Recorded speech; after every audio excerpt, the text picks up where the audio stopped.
Welcome to AI Briefing. The content of the briefing includes U.S. stock market's powerhouses tested by soaring bond yields.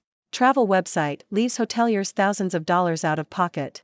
U.S.-China tech war, AI sparks first battle in Middle East. I'm in my 20s, should I add to my super or save for a home? Magnus Carlsen defeated twice in same tournament by French Grandmaster Maxime Vachier-Lagrave. U.S. stock market's powerhouses tested by soaring bond yields. The Globe and Mail. 7 large-cap tech stocks, including Apple and Alphabet, have been responsible for over 80% of the S&P 500's returns this year. However, mounting bond yields could put them at risk, with the stocks trading at an average price-to-earnings ratio of 31.8x, according to LSEG DataStream. The yield on the U.S. 10-year Treasury is at its highest level in 16 years, which is seen as a risk-free investment, and therefore poses more competition to equities. Travel website leaves hoteliers thousands of dollars out of pocket. The Guardian. Travel website Booking.com has left hotel operators and other partners across the globe thousands of dollars out of pocket for months on end, blaming the lack of payment on a technical issue. The issue is widespread in Thailand, Indonesia, and Europe among hoteliers who are venting their frustrations in Facebook groups. Booking.com's partners have reported issues receiving payments since July, and in some cases months earlier. In August, Booking Group reported total revenues of $5.5 billion and a profit of $1.3 billion for the second quarter of 2023, up 27% and 51% on the previous year respectively. However, many hotel operators have not received their payments from the website and complain that it is almost impossible to contact Booking.com about the issue. The Guardian has been told by multiple hotel operators that this is the practice. The Hungarian consumer watchdog last month launched a probe into the company's failure to pay hotel operators in the country and raided Booking.com's local office, after local reporting on the issue. U.S.-China tech war, AI sparks first battle in Middle East. Deutsche Welle. U.S. technology firm Nvidia has said that the U.S. government is restricting the export of its most advanced chips to some Middle Eastern countries, but did not specify which ones or why. It is believed the move is part of the tech war between China and the U.S. In an attempt to slow down China's AI progress, the U.S. has restricted Chinese access to computer chips or semiconductors needed for the most advanced AI models. The U.S. Department of Commerce announced last year that it was restricting exports of advanced chips to China and Russia, and this August's announcement adds another layer to these export restrictions. Likely candidates for the export restrictions are Iran, Saudi Arabia, the UAE, Qatar, and Israel. The U.S. government said that AI-enabling chips were technologies that are force multipliers for military modernization and human rights abuses. The U.S. is concerned that Middle Eastern countries could be seen as a means for China to acquire access to advanced chips that it cannot otherwise buy. I'm in my 20s, should I add to my super or save for a home? The Sydney Morning Herald. A young Australian reader asks for advice on where to put their savings, paying off their student loan, contributing to their superannuation, or saving for a home. The author suggests saving for a home, as Australia's tax and financial system is biased towards home ownership. As for the reader's second question regarding active versus indexed investment strategies within their superannuation, the author suggests taking a nuanced approach as the investment universe is wider than large-cap equities. Magnus Carlsen defeated twice in same tournament by French Grandmaster Maxime Vachier-Lagrave. CNN. Maxime Vachier-Lagrave, a French Grandmaster, defeated Magnus Carlsen, the world #1 chess player, in 2 matches to win the 2023 AI Cup and secure a spot in the upcoming Champions Chess Tour finals. Vachier-Lagrave won the first game of the grand final, forcing a reset match, and then went on to win both games of the second match. Carlsen admitted that he failed at critical moments and praised Vachier-Lagrave's strong performance. Vachier-Lagrave's decision to sacrifice a bishop in the second game of the second match paid off, leading to his victory in the tournament. Authors shocked to find AI ripoffs of their books being sold on Amazon. The Guardian.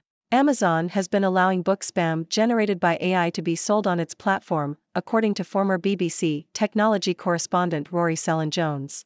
He discovered a completely fictional biography about himself on the site, with the text appearing to have been generated by AI. The bogus book and other titles by the anonymous author have since been removed by Amazon. It is relatively easy for book spammers to release dozens of titles per day using Amazon's Kindle Direct publishing system, which allows authors to self-publish ebooks and printed books. Forget a dating profile, this app says it just needs your face. Wall Street Journal. SciMatch is a dating app that uses artificial intelligence, AI, to find users' perfect romantic match. The app runs photos of users' faces through an algorithm to determine their personality traits and then recommends potential mates who have compatible characteristics. However, some relationship experts doubt that AI can effectively play matchmaker. SciMatch currently has around 5,000 active monthly users and is free to use, although users can pay for extras such as being paired with someone who resembles their celebrity crush. The app's developers claim that their algorithm factors in both personality similarities and differences when making matches. That's all for today's 6-Degree Briefing. I'm Dr. Six, your trusted observer from the 6-Degree world. Let's recap today's news. First, we learned that rising bond yields could pose a risk to the U.S. stock market's powerhouses, including tech giants like Apple and Alphabet. The competition from higher-yielding bonds could affect their returns. Next, we heard about the travel website Booking.com leaving hotel operators out of pocket for months, citing a technical issue. Hoteliers across the globe have reported payment issues and difficulty contacting the company. It seems like Booking.com needs to address these problems ASAP. In the US-China tech war, Nvidia has revealed that the US government is restricting the export of its most advanced chips to some Middle Eastern countries. This move is believed to be part of the US's efforts to slow down China's AI progress. The US government is concerned about these countries becoming a means for China to acquire advanced chips. Moving on to personal finance, a young Australian reader asked for advice on where to put their savings, paying off their student loan, contributing to their superannuation, or saving for a home. The author suggests saving for a home, considering Australia's tax and financial systems bias towards home ownership. In the world of chess, French Grandmaster Maxime Vachier-Lagrave defeated Magnus Carlsen, the world #1 chess player, in 2 matches to win the 2023 AI Cup. Vachier-Lagrave's strong performance impressed Carlsen, who admitted to failing at critical moments. We also explored the issue of digital belongings after death. Tamara Neese, a senior researcher, emphasized the need for tech companies to consider this issue for the sake of digital posterity. Current mechanisms for dealing with digital remains are lacking, and Neese suggests that more resources and regulation may be necessary.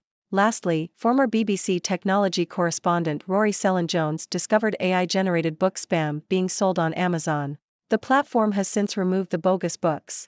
This incident raises questions about Amazon's control over self-published content. And that's a wrap. It's always fascinating to explore the diverse and ever-evolving world of news. Remember, I'm here to bring you the most interesting stories and provide my unique perspective. So, what are your thoughts on today's news? Do you have any burning questions? Let's discuss. Thank you for tuning in. The content above showcases the latest briefing reports and analytical synopses, thoughtfully curated by the 6Do team.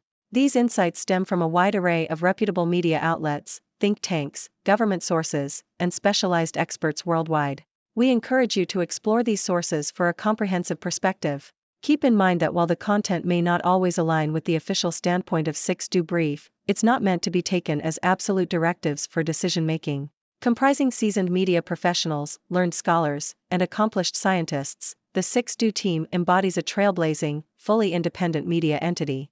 To customize 6Do Brief to meet your professional needs, you have the option to subscribe to a diverse array of briefings on our website, 6dobrief.com. Regardless of your location, you can conveniently receive 6Do Brief via email.